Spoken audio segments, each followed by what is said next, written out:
This is the story of how the revolution I helped start killed me. As I walked to the execution platform, unable to speak, I think about the last year and I wonder, how did it all go wrong? It started in justice, in idealism. We wanted to create a better world, give power to the powerless, unite the people. At first, the French Revolution was all idealism, full of people fighting for liberté, égalité, fraternité. It began as a fight of the aristocracy and the common people for more power and more food. The streets were full of hungry people, and nothing was being done by the monarchy, who were living as lavishly as ever. Of course we wanted to do something about it. Before it all went wrong, I was called the incorruptible, the voice of the people. I started out poor.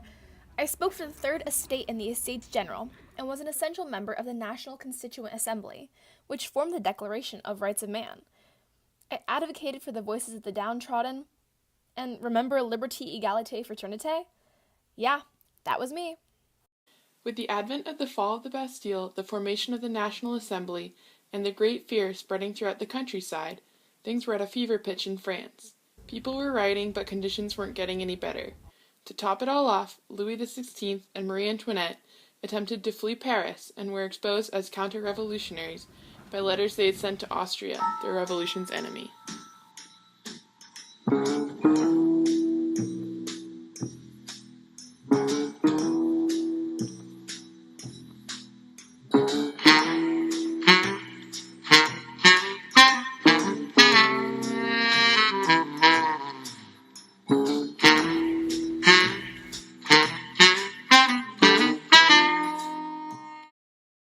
They were liars.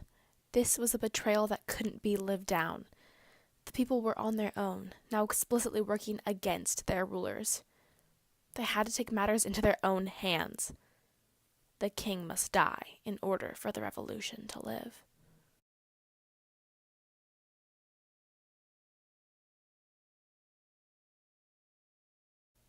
On January 21st, 1793, the first regicide in European history. While the revolution lived on, the idealism of the early days had died with Louis. No one was safe, not even the king. The Reign of Terror began. In France, there was no king, there was no God, and no one was safe. Jean-Paul Marat was a radical, bloodthirsty journalist who incited much of the violence in Paris using his newspaper, L'Ami du Peuple, to call for more executions and more blood every day. For him, bloodshed was the solution to the revolution's problems. Charlotte Corday, a Girondist sympathizer, had had enough. She'd hoped to create peace in France. The only way she saw was to pull the weed up by its roots. To stop the mass violence Marat advocated for, she assassinated him in his own home.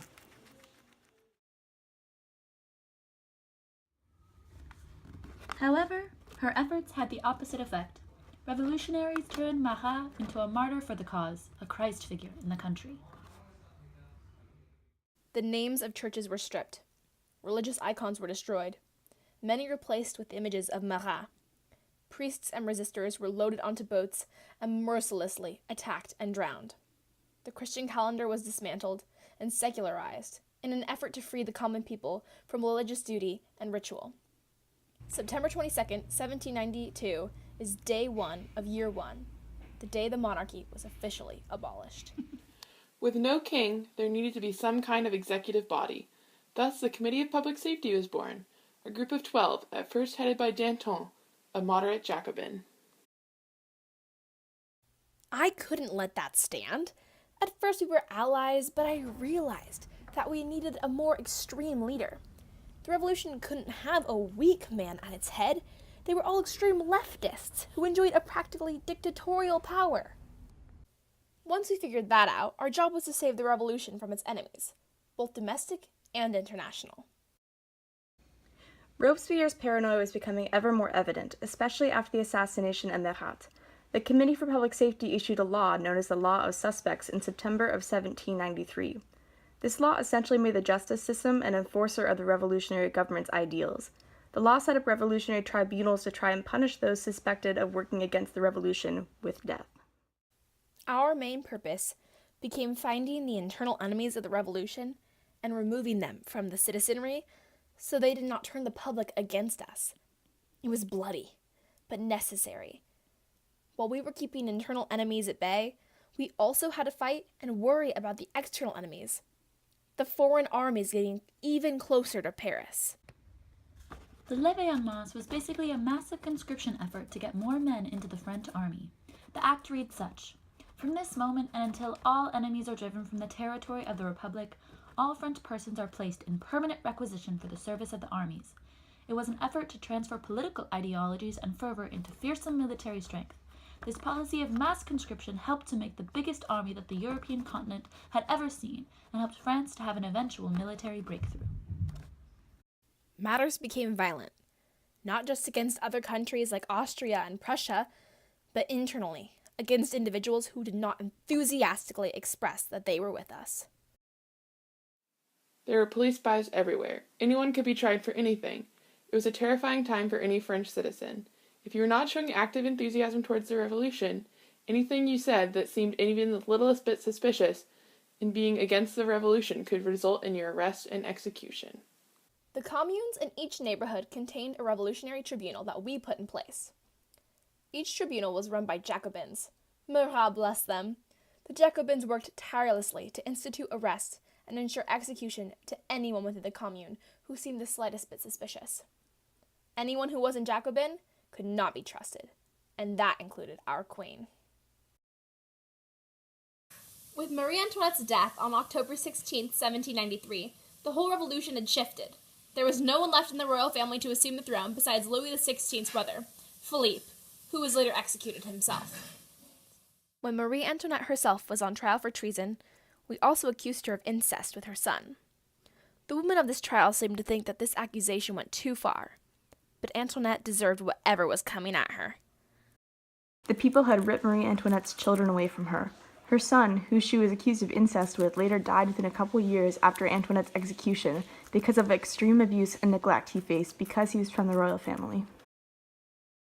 The queen did not deserve a closed wagon. She should be shamed and insulted on her way to the guillotine, just like everyone else.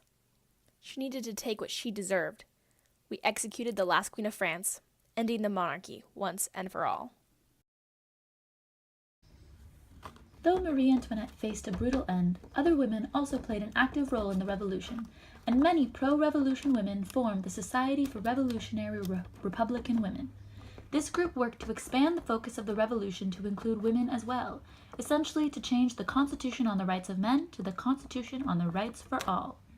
One of the most significant of them was Olympe de Gouges, who often spoke before the National Convention.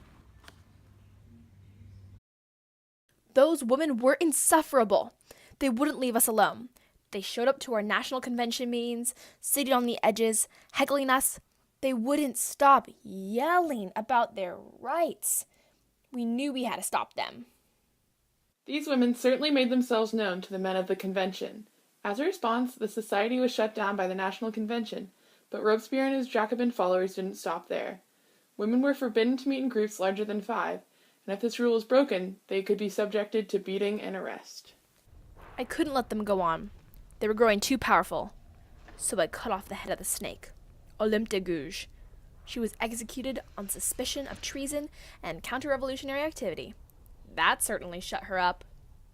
As restrictions grew on what made a proper revolutionary in Paris, and after the squashing of the revolutionary women, the Jacobins were more and more on the defense from the masses in Paris. Their circle shrank as their enemies grew in number. In fact, most of those being executed were actually common people, not the ever so demonized nobility. Robespierre, in particular, was growing more paranoid each day. I knew that as the revolution grew stronger, more people would want me dead. That's simply a side effect of power. However, I didn't realize just how many enemies I would make, and how easy it would be to eliminate them. Danton had been one of my greatest rivals since I replaced him as the head of Committee of Public Safety. I had always known he was bad for the revolution, too gentle, not willing to risk it all for the good of the people. Georges Danton not only publicly eloquently opposed the Reign of Terror, the mass guillotining, he also opposed the very foundation of the revolutionary government. and he was a force to be reckoned with, as he had a strong support from the people. He was able to connect with sans-culottes, share their pain. He was the leader of the whole moderate sect in France, and the voice for those who were exhausted and terrified by the incessant violence. He was truly a man of the people in a way that no other revolutionary leader could manage to be. Yes, he was popular with the masses, but they have never known what's good for them. Leaders can't always give the people what they want. We knew he had to die, but we knew we had to be careful about it. We accused him of being bribed, being corrupt.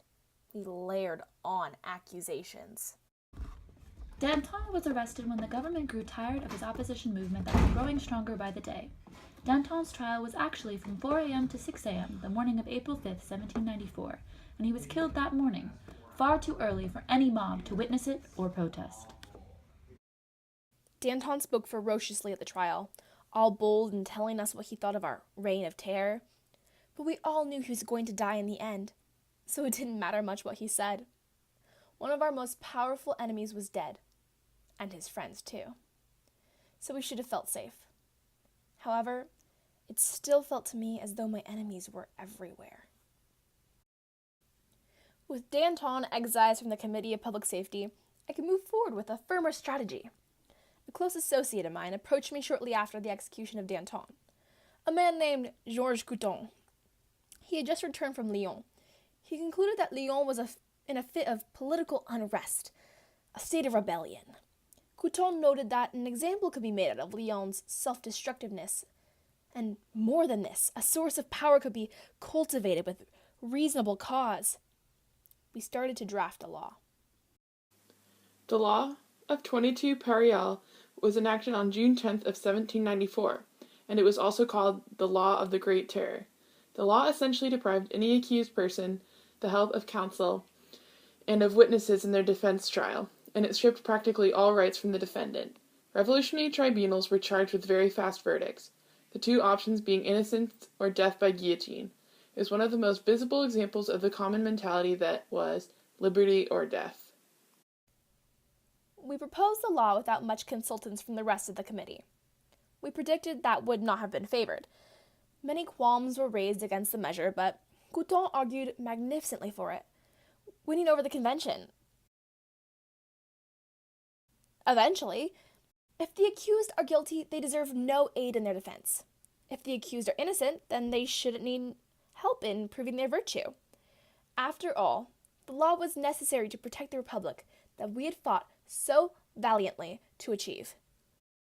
The enactment of this law had a stark impact on the tempo of executions that were all held during the Revolution. Its reach spanned all throughout France and was integral in birthing an era which was now known as the Reign of Terror. Roughly only 4% of executions happened before this period. With the rise of the committee's power and the rapid pace of executions gave way to a famously grim time in the French Revolution. The death of Danton led the committee to keep close, suspicious eyes on Robespierre. Not only had he gained an immensity of power from his execution, but Robespierre had ordered a close friend to death despite Danton's popularity throughout Paris. Robespierre's downfall is most closely attributed to the Committee of Public Safety banding together to overthrow him. A combination of those in the committee who sought further power and the moderates who opposed Robespierre's authoritarian regime. Between them, they made the Law of 22 a charge against him in his trial. Even my closest allies were turning against me. In the end, there was nothing I could do. The French Revolution had exploded into something that no one could control. The crisis had grown to such a level, and power had become so addictive, that Robespierre saw himself, as in the Roman style, as a dictator. Everyone, even his closest allies, feared for their lives. Many felt that liberté, égalité, fraternité had gone out the door. In addition, rumors began to circulate that Robespierre intended to become king. This, in combination with a blanket threat against the lives of everyone around him, in a society that demonized and feared monarchy so vehemently, was a death sentence. A group from the Committee of Public Safety stormed Robespierre's home and took him to the guillotine that he had used on so many others. I tried to stay in control. I tried to take death into my own hands, but I failed. In fact, when I attempted to shoot myself, I accidentally shot myself in the jaw. I don't like to talk about this part, but I robbed myself of my greatest weapon on the eve of my final hours. My voice.